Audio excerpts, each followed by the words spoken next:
मकसद है हर टोला मोहल्ला गांव में सभी मतदान केंद्रों तक बिहार भर में पार्टी को पहुंचाना। और इस मकसद से कई कार्यक्रम हुए हैं और फिलहाल जिस कार्यक्रम के सिलसिले में हम लखीसराय में हैं, यह पूरे बिहार का कार्यक्रम है। हर जिला में कार्यक्रम के बाद फिर आज जाएंगे बेगूसराय। पूरे बिहार में जब कार्यक्रम हम लोग बना रहे थे पटना में, तब जितनी अपेक्षा थी कि जिला में जाएंगे तो कार्यकर्ता साथियों का सहयोग मिलेगा, उससे ज्यादा, अपेक्षा से ज्यादा सब जगह लोगों का सहयोग मिला है। जहां जहां हम लोग गए हैं कार्यक्रम में भी और रास्ते में भी, जगह जगह पे आम जनता की ओर से भी लोगों ने स्वागत किया कई जगह। और हर जगह जहां जा रहे हैं वहां एक क्रॉस कास्ट लाइन सभी लोगों का समर्थन सहयोग अपेक्षा से ज्यादा दिखा है। और इसका कारण भी है क्योंकि सब लोग आज नीतीश कुमार जी के गलत निर्णय के कारण उनसे आक्रोश में है, गुस्सा में है। नीतीश जी ने जिसके खिलाफ बिहार की जनता से एक बार नहीं कई बार आशीर्वाद मांगा और बिहार के लोगों ने उनको आशीर्वाद दिया भी, लेकिन अब अपनी राजनीति के अंत की घोषणा नीतीश जी ने खुद कर दी है। और उसके बाद फिर से 2005 के पहले की स्थिति के जो जिम्मेवार लोग थे, जो परिवार जिम्मेवार था, उसी के हाथों बिहार को सौंपने का जो निर्णय उन्होंने सुना दिया, इस निर्णय से सभी लोग बिहार के गुस्सा में है, आक्रोशित है। और उन लोगों को के मन में इंतजार है कि जल्दी चुनाव आवे कि हम नीतीश कुमार जी को इसके लिए सबक सिखाएं। यही कारण है कि लोगों का समर्थन सहयोग इस रूप में दिख रहा है। हमारी पार्टी पूरे बिहार के सभी 40 लोकसभा क्षेत्रों में 38 जिलों में संगठन और चुनाव की तैयारी में लगी हुई है। हम एनडीए के पार्टनर हैं। जहां जहां से हमारी पार्टी की ओर से उम्मीदवारी होगी, हम वहां उनको जिताने के लिए काम करेंगे, हमारे साथी सब लोग। और जहां जहां से गठबंधन की दूसरी पार्टियों के उम्मीदवार होंगे, वहां भी उनको जिताने में सब लोग मिलकर लगेंगे। तो इस तरह की तैयारी सब जगह चल रही है। हमने महसूस किया है इस कार्यक्रम के दौरान कि कुछ लोग अपवाद हो सकते हैं, उनको छोड़कर कोई नहीं चाहता है कि बिहार फिर से 2005 के पहले वाली स्थिति में लौटे। क्योंकि अभी आरजेडी के लोग पूर्ण रूप से सत्ता में नहीं है, तब बिहार की स्थिति बिगड़ने लगी है। लॉ एंड ऑर्डर का सिचुएशन लगभग समाप्त हो चुका है। इन चीजों को देखकर पुराने दिनों की याद लोगों के मन में ताजा हो जा रही है। तो सब लोग चाहते हैं कि किसी तरह से उनको न आने दे, और हम लोग का भी यही संकल्प है। तो इस संकल्प को हम लोग निश्चित रूप से पूरा करेंगे। लोगों के ऊपर भरोसा है, लोगों का जो समर्थन दिख रहा है उससे उम्मीद भी बन रही है। इस जिला में भी हमने कल कार्यकर्ता साथियों को संबोधित किया है और आपके माध्यम से आम लोगों से भी आग्रह करना चाहते हैं कि सब लोग मिलकर साथ दें, सहयोग करें, ताकि 2005 के पहले की स्थिति बिहार में न आ पाए। इस काम में हमको सफलता मिले, यही है। बाकी आप सब क्या लग रहा है सर, बिहार में जिस तरह से अपराध के ग्राफ में वृद्धि हुआ, क्या लग रहा है सर? देखिए, अपराधियों के मन में अब शासन प्रशासन से भय नाम की कोई चीज नहीं बची है।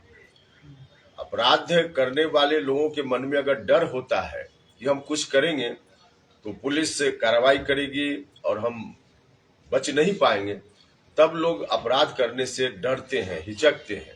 लेकिन उनको अंदर से आज की तारीख में लग रहा है कि हम कुछ भी करेंगे, पुलिस हमारा कुछ नहीं बिगाड़ पाएगी। क्योंकि अगर वैसी स्थिति होगी तो पटना से एक फोन आ जाएगा और पुलिस के पदाधिकारी चुप हो जाएंगे, और ऐसा हो भी रहा है।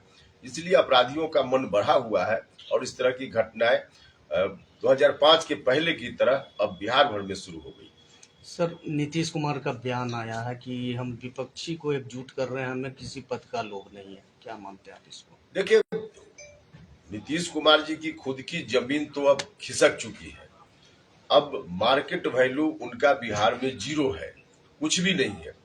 वैसी परिस्थिति में नीतीश जी को लगता है कि कम से कम चुनाव तक एक वातावरण बनाए कि जिस कारण से लोग गुस्सा में हैं उनसे, उस कारण को भूलकर और कुछ लोग उनके साथ खड़े हो जाए।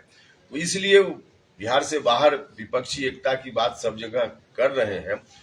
उसके पीछे कहीं से उनको भी मालूम है कि इससे नरेंद्र मोदी जी हटने वाले फिलहाल नहीं है, उनका कुछ नहीं बिगड़ेगा, उनको भी पता है। लेकिन एक माहौल अपने पक्ष में बनाने की उनकी कोशिश है, इसलिए इस तरह के काम में नीतीश जी लगे हुए हैं। सर जदयू तो कह रही है कि बीजेपी उसके सहयोगी दल घबरा गए हैं विपक्षी एकता को देखकर। देखिए, आखिर कुछ तो बोलेंगे विपक्ष के लोग, कुछ तो बोलेंगे, इसलिए बोल रहे हैं। लेकिन सब लोगों को मालूम है, और खास करके अभी तो पार्लियामेंट का चुनाव होना है, तो पार्लियामेंट के चुनाव में नरेंद्र मोदी जी का कहीं से कोई विकल्प देश भर में आज की तारीख में नहीं है, 2024 तक के लिए कम से कम। तो ऐसी परिस्थिति में कुछ होना ही नहीं है, तो कुछ बोलना है। विपक्ष के लोग बोल रहे हैं, उनके बोलने से क्या होता है। सर, आप विभिन्न जिलों के दौरे पर हैं सर, तो सीट शेयरिंग को लेकर कोई बात हुई है आपके अमित शाह या जेपी नड्डा जी से? देखिए, सीट शेयरिंग को लेकर हमारी बात हुई है जी, कितने सीटों पर लड़ेंगे चुनाव लेकिन सरकार? अभी अंतिम रूप से फाइनल बात नहीं हुई है, जी। बातचीत चल रही है, और जो भी बातचीत चल रही है बहुत ही संतोषजनक है। समय आने पर हम लोग मिलकर इसकी घोषणा करेंगे। अभी आप सर मुंगेर लोकसभा में हैं, यहाँ से जानते हैं कि ललन सिंह सांसद है, तो एनडीए किसको उम्मीदवार के रूप में यहाँ पर उतारेगी, इसका भी फीडबैक ले रहे हैं आप यहाँ से? देखिए, लोग, हम आए हैं तो लोग मिलकर अपनी बात बताते रहते ही हैं, बाकी पटना में भी लोग बताते रहते हैं। और एक चीज जो यहाँ के लोगों में हम देख रहे हैं, और सच में यहाँ के लोग भी महसूस कर रहे हैं, और हम लोग तो ज्यादा ही महसूस कर रहे हैं कि माननीय ललन सिंह जी अब कहने के लिए जेडीयू के नेता और राष्ट्रीय अध्यक्ष हैं, वास्तव में अब जेडीयू के नहीं, कागज में भले जेडीयू के राष्ट्रीय अध्यक्ष हैं, व्यवहार में आरजेडी के नेता के रूप में सब एक्शन उनका हो रहा है। अब नीतीश जी को पता नहीं, यह बात मालूम है कि नहीं मालूम है, लेकिन सच यही है कि अब आरजेडी के नेता के रूप में उनका एक्शन ज्यादा हो रहा है। तो ऐसी परिस्थिति में इस रोल में कहां उनको लोग स्वीकार करने वाले। जहां तक बात रही एनडीए की ओर से उम्मीदवारी की, उम्मीदवारी समय पर बता दिया जाएगा। सर, राजद आरोप लगा रही है कि केंद्र सरकार गरीबों और पिछड़ों का अधिकार छीनने जा रही है। कौन सा अधिकार छीनने की बात ये लोग कर रहे हैं? ये लोग जब सत्ता में रहते हैं केंद्र में, याद कीजिए नीतीश जी भी सत्ता में रहे हैं, लालू जी भी सत्ता में रहे हैं, और सत्ता में लालू जी एक बार तो ऐसी ताकत में रहे हैं कि उस वक्त जो चाहते केंद्र की सरकार को वही करना पड़ता। तो उस वक्त जातीय जनगणना, बाकी बिहार को विशेष राज्य का दर्जा, यह सब सवाल इन लोगों को नहीं दिखता था। जातीय जनगणना जरूरी है, यह बात ठीक है, लेकिन आज जो ये लोग ढोल पीट रहे हैं, उस वक्त अगर कराते तो अब तक तो बहुत कुछ बात आगे बढ़ गई होती। विशेष राज्य का दर्जा भी बिहार को कब का मिल गया होता। तो ये लोग कुछ बोलना है इसलिए बोलते रहते हैं, वरना खुद थे उस स्थिति में, उस वक्त क्यों नहीं किया इन लोगों ने।